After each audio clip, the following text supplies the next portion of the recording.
रामचंद्र की जय। बोल लखन सिया रामचंद्र की जय। दक्ष सुतन उपदेश निजाई, तिन्ह फिरि भवनु न देखा आई। चित्रकेतु कर घरुन घाला, कनक सिंधु कर पुनिय सहाला। तो माता पार्वती की बात को सुनकर सप्तऋषि कहते हैं कि तुम्हारा जो ये शरीर है पर्वत से ही उत्पन्न है, इसीलिए तुम नारद जी की बात को सुनकर शिव जी के लिए तपस्या कर रही हो।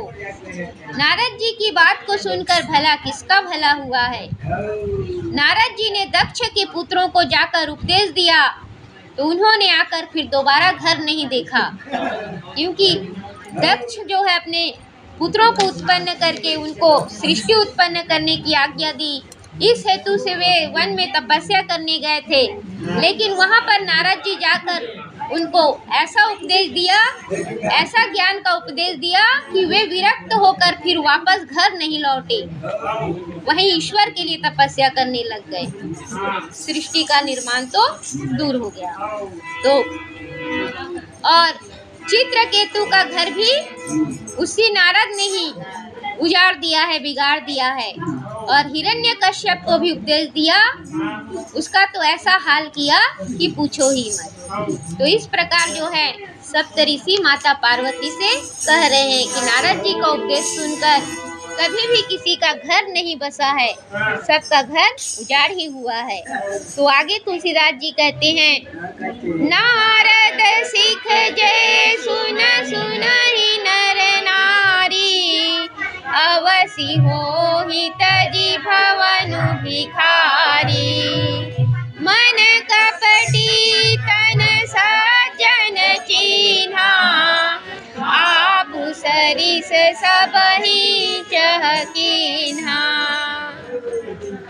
तो सप्तऋषि माता पार्वती जी से कहते हैं कि नारद जी की सीख को जो भी स्त्री पुरुष सुनते हैं वे अवश्य ही घर छोड़कर बैरागी हो जाते हैं, भिखारी हो जाते हैं।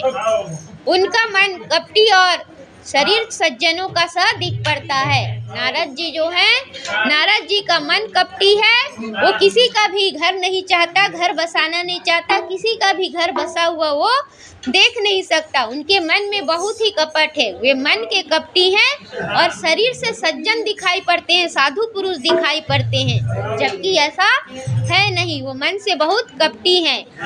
वो जो है अपने ही समान सबको भिखारी बनाना चाहते हैं, सबको घर से बाहर कर देना चाहते हैं, इसीलिए उनकी बात नहीं सुनना चाहिए, नहीं मानना चाहिए। इस प्रकार जो है सप्तऋषि माता पार्वती से कह रहे हैं। आगे कहते हैं, तेहि के बचन मानि विश्वासा, तुम चाहउ पति सहज उदासा। निर्गुण नीलज कुबेश कपाली, अकुल अगेह दिगंबर ब्याली। और उसी नारद की बात को सुनकर, उसी नारद के वचनों पर विश्वास करके तुम ऐसा पति चाहती हो जो स्वभाव से ही उदासीन है, गुणहीन है, निर्लज्ज है, बुरे वेश वाला है, मुंड मालाधारी है, कुलहीन है, नंगा है और सांपों को धारण करने वाला है। तो ऐसा पति तुम उस नारद के बातों पर विश्वास करके प्राप्त करना चाहती हो, ऐसे पति के लिए तुम तपस्या कर रही हो। तो आगे कहते हैं, कहु कवन सुख वस बरु पाए, भल भूली उठग के बौराए। पंच कहे शिव सती विवाही, पुनि अवडेरी मराए निताही। तो कहो नारद जी की बात को सुनकर ऐसे पति को तपस्या करके प्राप्त करके तुम्हें कौन सा सुख मिलेगा? जो निर्लज्ज है, जिसका बुरा वेश है, मुंडमालाधारी है, सांपों को धारण करने वाला है, स्वभाव से ही उदासीन है, जिसको घर परिवार में जिसका कोई मन ही नहीं है, तो ऐसे पति को प्राप्त करके तुमको कौन सा सुख मिलेगा? हे पार्वती, तुम ठग के बहकावे से भली भांति भूल गई हो। नारद जी तो ठग हैं और उनकी बातों को सुनकर तुम भली भांति शिव जी के लिए भूल गई हो, उनके लिए तपस्या कर रही हो। तो पंचों के कहने पर शिव जी ने पहले सती जी से विवाह किया था और बाद में विवाह करके उनको मरवा डाला। तो ऐसे शिव जी के लिए तुम तपस्या कर रही हो, ऐसे शिव जी को तुम पति के रूप में पाना चाहती हो, नारद के बहकावे में आकर। इस प्रकार जो है सप्तऋषि माता पार्वती से बहुत प्रकार से बोल रहे हैं।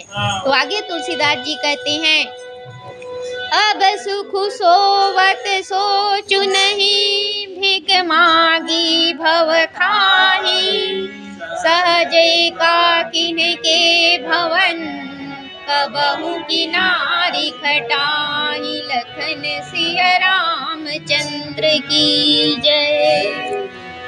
तो पंचों के कहने पर शिव जी ने सती से विवाह किया और बाद में उसको मरवा डाला, और उसको मरवा कर अब शिव जी बड़े सुख से सोते हैं, उन्हें किसी बात की चिंता नहीं है और भीख मांग कर खाते हैं।